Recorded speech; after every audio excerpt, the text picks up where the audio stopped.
बतलाता नहीं, पर अंधेरे से डरता हूँ मैं माँ, यूं तो मैं दिखला। जीवन में सबसे अमूल्य शब्द है माँ, और माँ के अर्थ एक इंसान को उसके जीवन के अंत तक पता नहीं चलता। हाँ, आज मैं माँ के बारे में कुछ आपको बताने जाता हूँ और ये एक बहुत ही महत्वपूर्ण संदेश आप तक पहुँचाना चाहता हूँ। नमस्कार, मैं प्रेमांक दास, मैं एक इंटरनेशनल स्पीकर और मोटिवेटर, और इस मदर्स डे के अवसर पर मैंने सोचा क्यों ना हम माँ के बारे में कुछ बताएं, क्योंकि जीवन में अगर हमें पॉजिटिव रहना है, जीवन में अगर हमें ऊपर आना है, जीवन में हमें तरक्की करना है, तो माँ को अगर हम लोग अपनी श्रद्धा ज्ञापन नहीं कर सकते, माँ के प्रति अगर हमारा प्यार हमें सच्चा नहीं है, तो हम जीवन में कभी भी पॉजिटिव और सक्सेसफुल नहीं बन सकते। और इस सक्सेस और इस सफलता को पाने के लिए हमें माँ को समझना जरूरी है। तो चलिए हम लोग आज इस वीडियो में इस बारे में चर्चा करते हैं। तो सबसे पहला शब्द जैसे इंसान पहले बोलना शुरू करता है वो है माँ। और इंसान कभी भी कोई कठिनाई में पड़ता है, कोई भी परेशानी में पड़ता है, तो सबसे पहले उसके मुंह से अगर कुछ निकलता है वो है माँ। तो आज जब हम लोग सभी तरीके से एक समस्या के सम्मुखीन हो रहे हैं, जिस तरीके का समस्या हमारे सामने हर दिन आ रहा है, जिस तरीके का एक काला बादल हमारे चारों तरफ घूम रहे हैं, तो ऐसे समय में अगर कोई भी चीज़ हमें थोड़ा सा भी राहत दिलाता है वो है माँ। चाहे वो आपके साथ है या नहीं भी है, लेकिन एक याद, उस माँ की याद हमेशा आपको शक्ति प्रदान करती है। तो माँ जो आपको 9 महीने गर्भ में धारण करता है, एक माँ वो ऐसा शख्स है जो कभी भी अपने से आपको कभी भी कुछ चीज़ों को नहीं मांगता है, लेकिन वो हमेशा आपके बारे में पता लगाता है।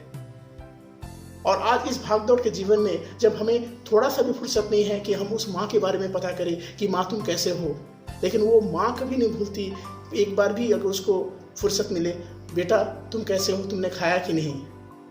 जीवन में एक ऐसा रिश्ता होता है जो सब रिश्तों से पक्का रिश्ता होता है, और वो है माँ। तो एक ऐसा रिश्ता जो अनमोल है। क्या आपने अपनी माँ के प्रति अपनी सेवा, अपना श्रद्धा ज्ञापन किया है? अगर आपने नहीं किया है तो आप क्यों ना उनके प्रति अपना सेवा और उनको समझें। माँ तो एक पेड़ के जैसा होता है, और वो पेड़ हमेशा अपने हर पत्ते, हर फूल को हर तरीके से उसको प्रोटेक्ट करने की कोशिश करता है। और जब तक वो पत्ता और फूल उस पेड़ से जुड़ा होता है, वो हमेशा सेफ रहता है, सुरक्षित रहता है। और हम लोग जब यही गलती करते हैं, जीवन के पड़ाव में हम लोग जब आगे चले जाते हैं, तो उस पेड़ को हम लोग कहीं नीचे छोड़ के आ जाते हैं, और हमें लगता है कि माता पिता हमारे जीवन में जैसे एक सीढ़ी के समान है, तो उसको हमने इस्तेमाल किया और भूल गए। तो लेकिन आज इस प्रतियोगिता के जीवन में जब हमें लगता है कि माता पिता ने बस अपना कर्तव्य ही किया, माँ ने बस अपना कर्तव्य निभाया, तो बस उनका काम हो गया, हम लोग जीवन में आगे बढ़ गए, और हम लोग अपने नए संपर्कों को लेके इतना व्यस्त हो जाते हैं कि अपने माता पिता को भूल जाते हैं। और एक समय आज की इस भीड़ में, आज की इस मॉडर्नाइजेशन की दुनिया में माता पिता का लास्ट ठिकाना होता है ओल्ड एज होम या वृद्धाश्रम। तो अगर आपको लगता है कि यही उनके जीवन का सबसे बड़ा अस्तित्व है, सबसे बड़ा गलती कर रहे हो। और इसके लिए मैं आपको एक कहानी सुनाता हूँ। एक बच्चा जब वो बहुत छोटा था, तो उससे अपनी माँ से बहुत लगाव था, और उसको माँ एक आंख से नहीं देख पाती थी।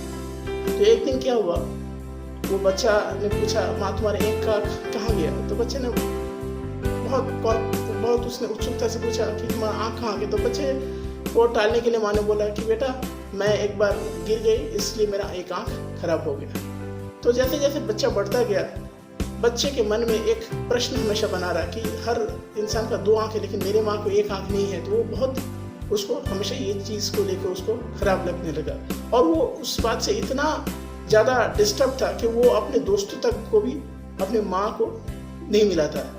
तो एक समय के बाद जब वो बड़ा हो गया, उसको अच्छा एजुकेशन मिला, वो अच्छी जगह में नौकरी करने लगा, तो वो कभी भी घर में अपने दोस्तों को नहीं ले आता ताकि उसको माँ को उनको प्रेजेंट करना पड़े। और एक समय में जब उस लड़के का शादी भी हुआ, तब भी वो अपने माँ को हमेशा अवॉइड करता था। तो एक दिन उसका वाइफ ने बोला कि आप अपने माँ को अगर यहाँ पे नहीं रख सकते हो तो आप इनको वृद्धाश्रम भेज दो, और उसने वही किया। तो एक बार क्या हुआ, एक जन्मदिन लड़के का आता है, जिस दिन रात में सब लोग जब सो जाते हैं तब दस्तक पड़ता है दरवाजे पे। तो जब लड़का दरवाजा उठ के खुलता है तो देखता है कि माँ सामने खड़ी है। माँ एक कटोरी में थोड़ा सा खीर और एक चिट्ठी लेकर आते। माँ बताती, बेटा आज तुम्हारा जन्मदिन है, इसलिए मैंने अपने हाथों से तुम्हारे लिए खीर बनाया, तो 1 चम्मच में खीर खिलाने के लिए आया हूँ बेटा, अगर कुछ नहीं समझो तो मैं तुम्हें ये खीर खिलाना चाहता हूँ। बेटा खीर लेता है और माँ की तरफ एकाएक देखता रहता है, और माँ उसको एक चिट्ठी देता है, बोलता है बेटा चले जाने के बाद ये चिट्ठी जरूर पढ़ना। माँ उसी तरीके से वापस चली जाती है। लड़के अंदर आके दरवाजा बंद करके जब चिट्ठी खोलता है तो उसमें क्या लिखा होता है? चिट्ठी में लिखा है, बेटा आज मैं तुम्हें एक अपने जीवन का सबसे बड़ा राज बताने जा रही हूँ। तुम्हें हमेशा इस बात से घृणा था कि मुझे एक आंख से दिखाई नहीं देता है, और तुम्हें हमेशा इस चीज़ से खराब लगता था कि मुझे इतना बदसूरत क्यों दिखने में है। तो आज मुझे लगा कि मैं तुम्हें ये राज बताऊं, ये मेरा बदसूरत के बारे में।